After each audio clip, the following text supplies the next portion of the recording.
ನಾವು ನಿಂತಲ್ಲಿಯೇ ಮನಿ ಬಿಟ್ಟು ಬೀದಿಗೆ ಬರುವಂತಾಯ್ತು. ಬೇಜಾರು ಇಲ್ಲ ತಾನೇ? ಸಾಕು ಮಾಡಿ ನಿಮ್ಮ ಮಾತನ್ನು. ಯಾಕೋ ಏನೋ ನಾವೇ ದುಡುಕಿ ಬಿಟ್ಟಿದ್ದೇವೆ ಅಂತ ಅನಿಸ್ತಾ ಇದೆ ನನಗೆ. ಗಂಗಾ, ನನ್ನ ತಂದೆಯವರು ಮನೆಯಿಂದ ಹೊರಗೆ ಹಾಕಿದ್ದಕ್ಕೆ ನೊಂದುಕೊಂಡು ಬೇಜಾರು ಮಾಡಿಕೊಂಡಿರ್ಬೇಕಲ್ಲವೇ? ಬೇಜಾರೇನೋ ಆಗಿದೆ, ಆದರೆ ನೀವು ತಿಳಿದುಕೊಂಡ ಹಾಗೆ ಅಲ್ಲ.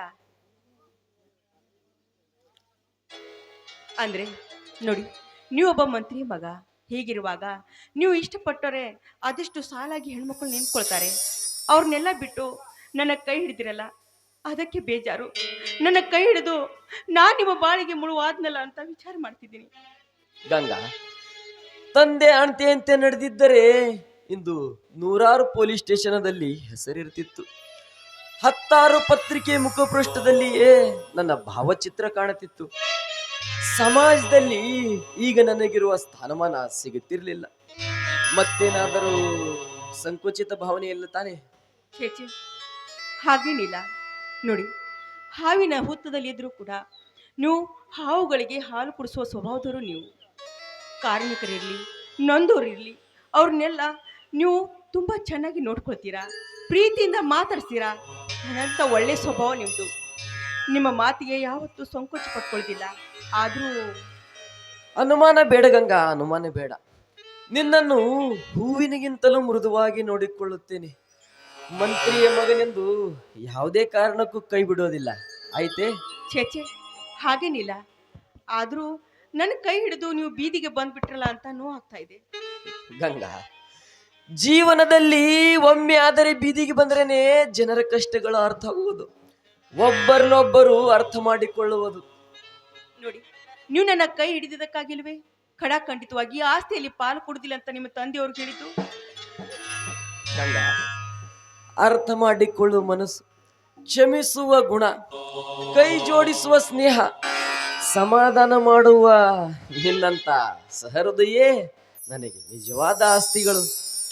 ನೋಡಿ, ಆಸ್ತಿ ಇಲ್ಲ ಅಂತ ಚಿಂತೆ ಇಲ್ಲ, ಅದೆಲ್ಲ ಹೋಗ್ಲಿ. ಆದರೆ ನನ್ನಿಂದ ನೀವು ನಿಮ್ಮ ಸಂಬಂಧವನ್ನೇ ಕರ್ಕೊಂಡ್ ಬಂದ್ರಲ್ಲ, ಅದು ಅದು ಬೇಜಾರಾಗ್ತಾ ಇದೆ. ಗಂಗಾ, ಸಂಬಂಧವನ್ನು ಜೋಡಿಸುವಂತ ಕಲೆಯಾದರೆ ಸಂಬಂಧವನ್ನು ಉಳಿಸಿಕೊಳ್ಳೋದು ನಮ್ಮ ಪ್ರಯತ್ನವಾಗಬೇಕು. ನೋಡಿ, ನಿಮ್ಮ ಪ್ರಯತ್ನದಲ್ಲಿ ಎಂಥ ಕಷ್ಟ ಬಂದರೂ ಕೂಡ ನಾನು ನಿಮ್ಮ ಕೈ ಹಿಡ್ತೀನಿ. ಯಾವತ್ತು ನಾನು ನಿಮ್ಮ ಕೈ ಬಿಡುವುದಿಲ್ಲ, ನಿಮ್ಮ ಜೊತೆಯಾಗಿ ಬರ್ತೀನಿ. ಇದರಲ್ಲಿ ಸಂದೇಹವೇ ಇಲ್ಲ. ಸೊಕ್ಕಿದ್ದವನು ಸೊರಗಲೇಬೇಕು, ಬಿಗಿದವನು ಬಾಗಲೇಬೇಕು, ಏರಿದವನು ಇಳಿಯಲೇಬೇಕು, ಮೆರೆದವನು ಮಣ್ಣಾಗಲೇಬೇಕು, ಉರಿ ಇದ್ದವನು ಬೂದಿಯಾಗಲೇಬೇಕು. ಇದುವೇ ಕಾಲಚಕ್ರದ ನಿಯಮ. ಹೌದು ಹೌದು, ನೀವು ಹೇಳುವ ಮಾತು ವಿಚಿತ್ರವಾಗಿದೆ, ಆದರೂ ಕೂಡ ಒಳ್ಳೆಯದಂತ ಅನಿಸ್ತಾ ಇದೆ. ಇದಕ್ಕೆಲ್ಲ ಮುಕ್ತಿ ಸಿಗುವುದಿಲ್ವೇನು? ಈ ವಿಶಾಲ ಪ್ರಪಂಚವಾಗಿದೆ. ನಾವು ಮಾಡುವ ಕಾರ್ಯ ಸಾಧನೆಗಳೇ ನಮಗೆ ಶ್ರೀರಕ್ಷೆ. ಕಷ್ಟದಲ್ಲಿದ್ದವರಿಗೆ ಆ ಮಲ್ಲಿಕಾರ್ಜುನ ತಾನಾಗಿಯೇ ದಾನಿ ತೋರಿಸುತ್ತಾನೆ. ನೋಡಿ, ನೀವು ಕಷ್ಟವನ್ನು ಮೆಟ್ಟಿ ನನಗೆ ನೀವು ಕೈ ಹಿಡಿದು ಬಾಳು ಕೊಡ್ತೀರಿ ಅಂತ ನಂಬಿಕೆ ನನಗಿದೆ. ಅದೆಲ್ಲ ಹೋಗ್ಲಿ, ಈಗ ಹೋಗುದಾದ್ರೆ ಎಲ್ಲಿ? ಏನೇ ಕಳ್ಳಿ, ಇಂತಹ ಮುಸ್ಸಂಜೆ ಹೊತ್ತಿನಲ್ಲಿ ಚಿಲಿಪಿಲಿ ಹಕ್ಕಿಗಳು ಹಾಡಿ ವೇಳೆಯಲ್ಲಿ ನಾವು ಧ್ವನಿಗೂಡಿಸದಿದ್ದರೆ ತಪ್ಪಾಗುವುದಿಲ್ಲವೇ? ಹೌದೇ, ನಿಮ್ಮಿಷ್ಟದಂತೆ ಹಾಡು ಹೇಳಬೇಕು ಅಷ್ಟೇ ತಾನೇ? ಆಯಿತು.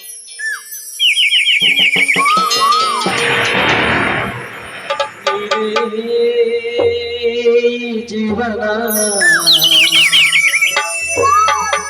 ನೀನೇ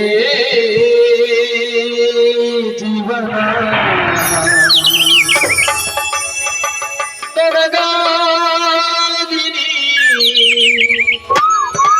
ನಿನಗಾಗಿ ನನಗಾಗಿ ನಿನಗಾಗಿ ಕೊನೆವರೆಗೂ ಬದುಕಬೇಕು. ಜೀವನ ಜೀವನ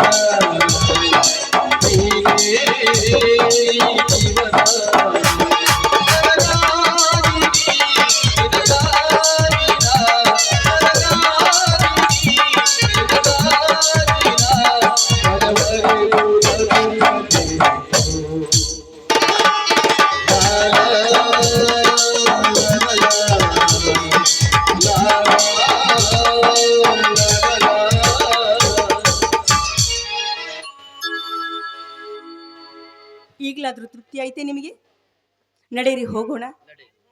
ನಡೆಯಲ್ಲ.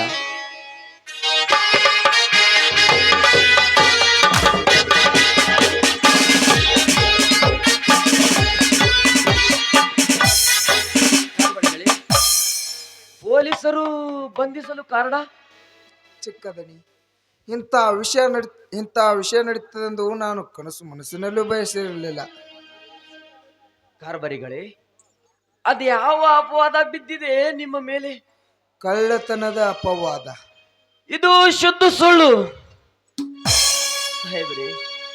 ನಿಜಕ್ಕೂ ಕಳ್ಳತನ ಮಾಡುವಂತ ವ್ಯಕ್ತಿ ಇರುವುದಿಲ್ಲ. ದಯವಿಟ್ಟು ಇವರನ್ನು ಬಿಟ್ಟು ಬಿಡಿ. ನೋಡಿ, ಇವರೇ ಕಳ್ಳತನ ಮಾಡಿದ್ದಾರೆ ಅನ್ನೋದಕ್ಕೆ ಇವರ ಹತ್ತಿರ ಸಿಕ್ಕ ಹಣಗಳಿಂದ ಸಾಬೀತಾಗಿದೆ. ನೀವು ಏನು ಹೇಳುವುದಿದ್ದರೂ ಸ್ಟೇಷನ್ಗೆ ಬಂದು ಹೇಳಿಕೆ ನೀಡಿ. ನಡೆರೆ ಹೋಗೋಣ. ಸಾಹೇಬ್ರೆ, ಸ್ವಲ್ಪ ನಿಲ್ಲರಿ. ನಾನು ಇವ್ರ ಹತ್ತಿರ ಸ್ವಲ್ಪ ಮಾತನಾಡಬೇಕು. ಅದು ಏನು ಮಾತನಾಡಬೇಕಂದಿರಿ ಇವರು? ಬೇಗನೆ ಮಾತನಾಡಿ.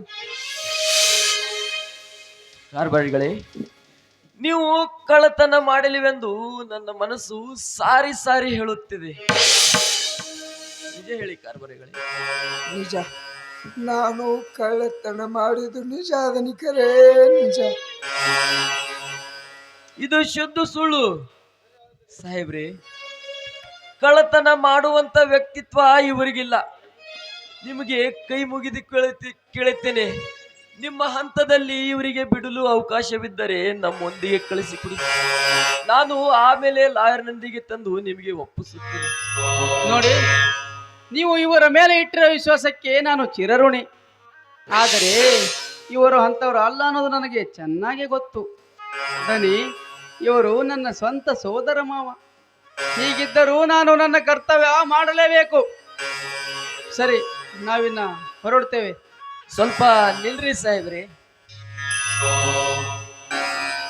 ಕಾರ್ಬರಿಗಳೇ, ನಿಜ ಹೇಳಿ, ಎಷ್ಟೇ ಆದರೂ ನಿಮ್ಮ ಕೈ ತುತ್ತು ಉಂಡು ಬೆಳೆದಿದ್ದೇನೆ.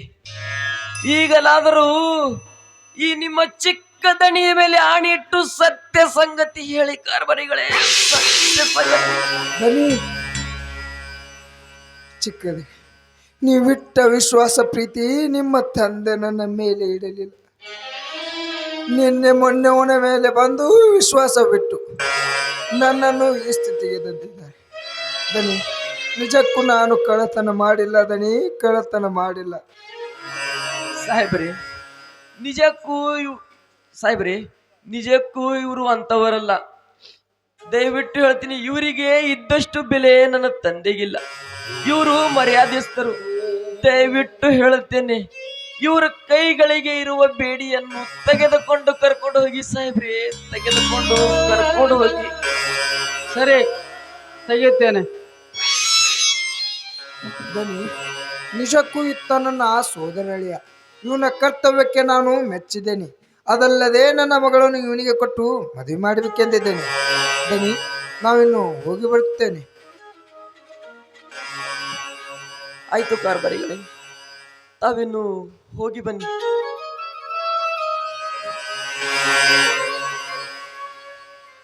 ಶಶಿಕಾಂತ್, ನೋಡಿ, ಇರುವುದಕ್ಕೆ ಆಸರೆ ಇಲ್ಲ ನಮಗೆ.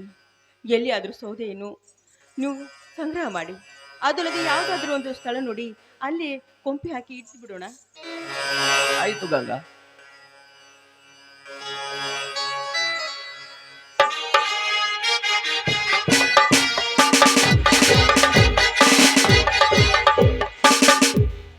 ತಂಗಿ, ಇದೇನಮ್ಮ ನಾನು ನೋಡುತ್ತಿರುವುದು? ಕಲ್ಪನೆಯೋ ಅಥವಾ ಕನಸು? ಅಣ್ಣ, ಎಲ್ಲಿಗೆ ಹೋಗಿದ್ದಿ ನೀನು? ಈಗ ಬಂದು ನಿನ್ನ ದರ್ಶನ ಕೊಡ್ತಿದೀಯಲ್ಲ, ಎಲ್ಲಿಗೆ ಹೋಗಿದ್ದಿ? ತಂಗಿ, ಇದು ಎಲ್ಲವೂ ಸಚಿತ್ರವಾಗಿದೆಯಮ್ಮ. ಆದರೆ ನನ್ನ ಬಾಳಿನಲ್ಲಿ ವಿಚಿತ್ರವಾಗಿ ನಡೆದು ಹೋಯ್ತು. ಅಣ್ಣ, ನಿನ್ನನ್ನು ಹುಡುಕುತ್ತಾ ನಾನು 3-4 ತಿಂಗಳ ಆದಷ್ಟು ಕಷ್ಟಪಟ್ಟಿದ್ದೀನಿ, ನನಗೆ ಗೊತ್ತಿದೆ. ನಿಮ್ಮ ಅಧಿಕಾರ ಹತ್ರ ಹೋಗಿ ನಿಮ್ಮ ಬಗ್ಗೆ ಕೇಳಿದ್ರೆ ಎಲ್ಲರೂ ಹಾರೈಕೆ ಮಾತನ್ನೇ ಹೇಳಿದ್ರು. ನಿಮ್ಮ ನಿಜ ಸಂಗತಿ ಏನು ಅಂತ ನನಗೆ ಯಾರು ಹೇಳೇ ಇಲ್ಲ. ತಂಗಿ, ಯಾಕೆ ಏನು ಅಂತ ಮಾತ್ರ ನನಗೆ ಕೇಳಬೇಡಮ್ಮ. ಇದಕ್ಕೆಲ್ಲ ರಾಜಕೀಯ ಕೈವಾಡವಿದೆ. ಸರಿಯಾದ ಸಾಕ್ಷಿಯೊಂದಿಗೆ ಅವರು ಮಾಡಿರುವ ಕುತಂತ್ರಗಳು. ಬೈಲಿಗೆ ಎಳೆದು ಶಿಕ್ಷೆ ನೀಡುತ್ತೀನಿ. ಹಾ, ಹೋಗಲಿ ಬಿಡಮ್ಮ. ಅಂದಾಗೆ ಇವರು ಇವರು ನನ್ನ ಗಂಡ ಶಶಿಕಾಂತ. ಇವರು ಮಂತ್ರಿ ಮಹಾದೇವಪ್ಪ ಇದ್ದಾರಲ್ಲ ಅವ್ರ ಮಗ. ಗಂಗಾ ಗಂಗಾ ಗಂಗಾ, ಇದೇನು ಮಾಡಿಬಿಟ್ಟಮ್ಮ? ಯಾರನ್ನು ಬೇಟೆ ಆಡ್ಬೇಕಂದಿನೋ ಆ ಮನೆ ಸೊಸೆಯಾಗಿ ಬಿಟ್ಟಿಯ. ಬೇಡ ಗಂಗಾ ಬೇಡ, ಈ ನಿನ್ನ ಸಂಬಂಧ ಇಲ್ಲಿಗೆ ಕಡಿದುಕೊಂಡು ಬಿಡಮ್ಮ, ಇಲ್ಲಿಗೆ ಕಡಿದುಕೊಂಡು ಬಿಡು. ಅಣ್ಣ, ಏನ್ ಮಾತಾಡ್ತಿದ್ಯಾ ನೀನು? ಅವ್ರು ಯಾರಂತ ತಿಳ್ಕೊಂಡಿದ್ರಾ?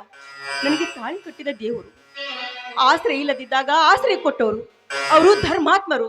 ಆ ಧರ್ಮಾತ್ಮನ ಧರ್ಮಪತ್ನಿ ನಾನು. ಅವರಿಂದ ನಾನು ಸಂಬಂಧವನ್ನು ಕಳೆದುಕೊಳ್ಬೇಕೆ? ಇಲ್ಲ, ಸಾಧ್ಯವಿಲ್ಲ. ಧರ್ಮಾತ್ಮ? ಅದು ಹೇಗೆ ಧರ್ಮಾತ್ಮನ ಧರ್ಮ ಪತ್ನಿ ಆಗಲು ಸಾಧ್ಯ? ಹಾವಿಗೆ ಜನ್ಮ ನೀಡಿದ ಮರಿ ಹಾವಾಗದಿಲ್ಲದೆ ಮತ್ತೇನಾಗಬಾರದಮ್ಮ.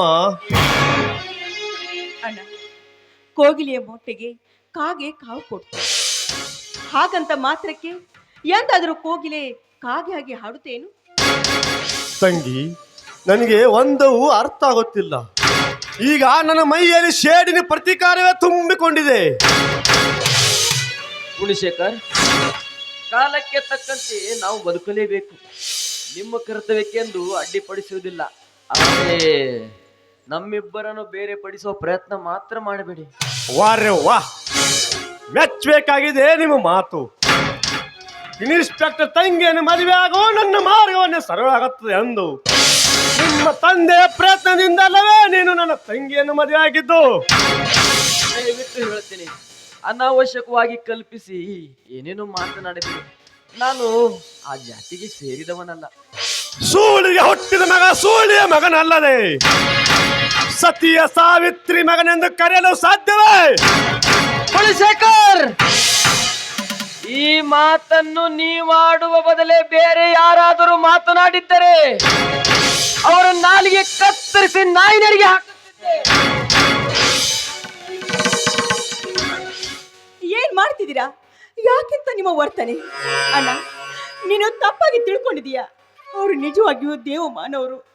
ಅಣ್ಣ, ಆಸರೆ ಇಲ್ಲದೆ ನಾನು ಅಲಿಯುತ್ತಿರುವಾಗ ನನ್ನ ಕೈ ಹಿಡಿದವರು, ನನಗೆ ಬಾಳು ಕೊಟ್ಟವರು. ಅಷ್ಟೇ ಅಲ್ಲ, ನನಗಾಗಿ ಅವರು ತಂದೆಯಿಂದ ದೂರ ಆಗಿದ್ದಾರೆ. ಆಸ್ತಿ ಅಂತಸ್ತು ಎಲ್ಲವನ್ನು ಬಿಟ್ಟು ನನ್ನ ಕೈ ಹಿಡಿದಿದ್ದಾರೆ ಅವರು. ನೀನು ತಪ್ಪಾಗಿ ತಿಳ್ಕೊಂಡಿದ್ಯಾ ಅವರನ್ನ. ತಂಗಿ, ನೀನಾರೋ ಮಾತು ಸತ್ಯವೇನಮ್ಮ?